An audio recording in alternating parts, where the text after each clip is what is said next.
નમસ્કાર દર્શક મિત્રો, હું શીતલ મહેતા ન્યૂઝ ઓફ કચ્છમાં આપનું સ્વાગત છે। જોઈએ આજના સમાચાર। 183 કરોડના ખર્ચે રેલવે દ્વારા પાલનપુર સામખિયાળી ગાંધીધામ રૂટ પર કવચ સિસ્ટમનું કામ ચાલી રહ્યું છે। આ સિસ્ટમથી ટ્રેનોની અથડામણ ટાળવા ઓટોમેટિક બ્રેક લાગી જશે। દેશના વિકાસ સાથે સુરક્ષા સાથે રેલવે વિભાગ પણ સુરક્ષિત રેલવે પરિવહન માટે પ્રયાસ કરી રહ્યું છે। પશ્ચિમ રેલવે દ્વારા અમદાવાદ, કચ્છ અને પાલનપુર કચ્છ રૂટ પર સ્વદેશી વિકસિત અદ્યતન ટ્રેન સુરક્ષા પ્રણાલી કવચ સ્થાપિત કરવાની કામગીરી તેજ ગતિએ ચાલી રહી છે। આશરે 700 કિલોમીટર ટ્રેક પર લાગુ થનારી આ સિસ્ટમથી રેલવે પરિવહનની સલામતીમાં નોંધપાત્ર વધારો થશે।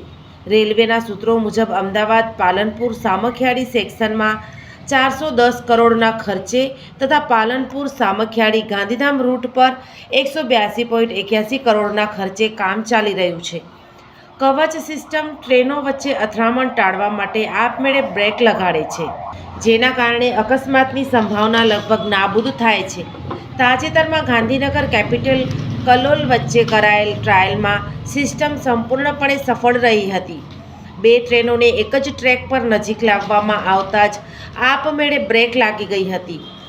વડોદરા વિરાર રૂટ પર આ સિસ્ટમ પહેલેથી જ અમલમાં છે અને ભુજ દાદર વચ્ચે દોડતી સયાજીનગરી એક્સપ્રેસમાં પણ તેનો ઉપયોગ થઈ રહ્યો છે। રેલવેના આ પગલાંથી આધુનિક ટેકનોલોજી દ્વારા સુરક્ષિત ટ્રેન વ્યવસ્થા તરફ એક મહત્વપૂર્ણ પગલું ગણાવાઈ રહ્યું છે। દર્શક મિત્રો, આજે તારીખ 18 માર્ચ 2026 આ હતા આજના સમાચાર। આવતીકાલે ફરી મળીશું, ત્યાં સુધી મને રજા આપશો। નમસ્કાર।